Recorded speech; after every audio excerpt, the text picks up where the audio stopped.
Mtakatifu Cecilia, bikira na shahidi. Mtakatifu Cecilia alizaliwa mwaka 180 na akafa mwaka 230. Mtakatifu Clelia anajulikana kama msimamizi wa waimbaji wote au wanakwaya. Kwa nini anajulikana hivyo? Bali yeye mwenyewe hakuwa mwanamuziki au mtu aliyependa kuimba zaidi. Basi katika historia yake, akiwa anafunga ndoa, aliweza kuimba moyoni mwake wale watu walipokuwa wakitumbuiza siku ya ndoa yake. Aliendelea kuimba hivyo katika maisha yake, akiwa ametawaliwa na uvumilivu, kuvumilia mateso na akiwa na usafi wa moyo. Basi inasemekana kwamba mara nyingi alikuwa akiimba wimbo wa matumaini na imani katika changamoto alizokuwa anazipitia, akiamini uwepo wa Mwenyezi Mungu katika magumu hayo.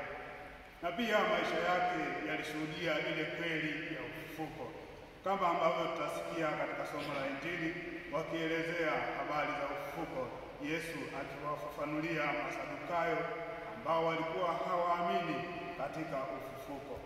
Basi maisha ya Mtakatifu Cecilia yanasadifu kabisa ufufuko. Aliishi akiwa na matumaini daima, aliishi kwa ujasiri na imani tele, akiamini kwamba mwisho wa siku kutakuwa na ufufuko, naye atafufuliwa. Basi katika hayo, siku hii ya kumbukumbu ya Mtakatifu Cecilia na pia masomo yetu ya leo, hasa Injili, tunajifunza kwamba kifo si mwisho wa maisha yetu, bali ni mwanzo wa maisha mengine, yaani maisha baada ya kifo, maisha ya umilele. Tunaalikwa kujiweka tayari kwa ajili ya kuwa na matumaini makubwa ya ufufuko wetu.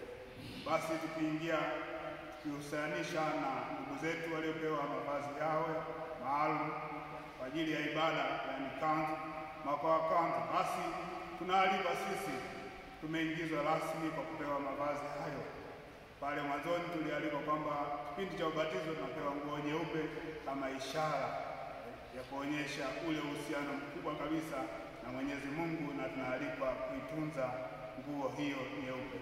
Basi kwa kuingia maisha ya kanisani, tunaalikwa kuishi usafi wa moyo. Usafi wa moyo unajumuisha na mambo mengi. Mtakatifu Cecilia anajulikana kama bikira, lakini alikuwa ni mtu wa ndoa. Ni ule uaminifu alioonyesha kwa mwenzi wake. Basi nasi tunaalikwa kuwa waaminifu kwa kujitoa sadaka maisha haya ya kanisani, tukiamini kuwa mwisho wa siku tutafufuliwa baada ya kufa. Uhusiano wetu na Mwenyezi Mungu hauishii hapa duniani, hauishii kabrini, bali baada ya kufa kuna uhusiano mkubwa sana na Mwenyezi Mungu.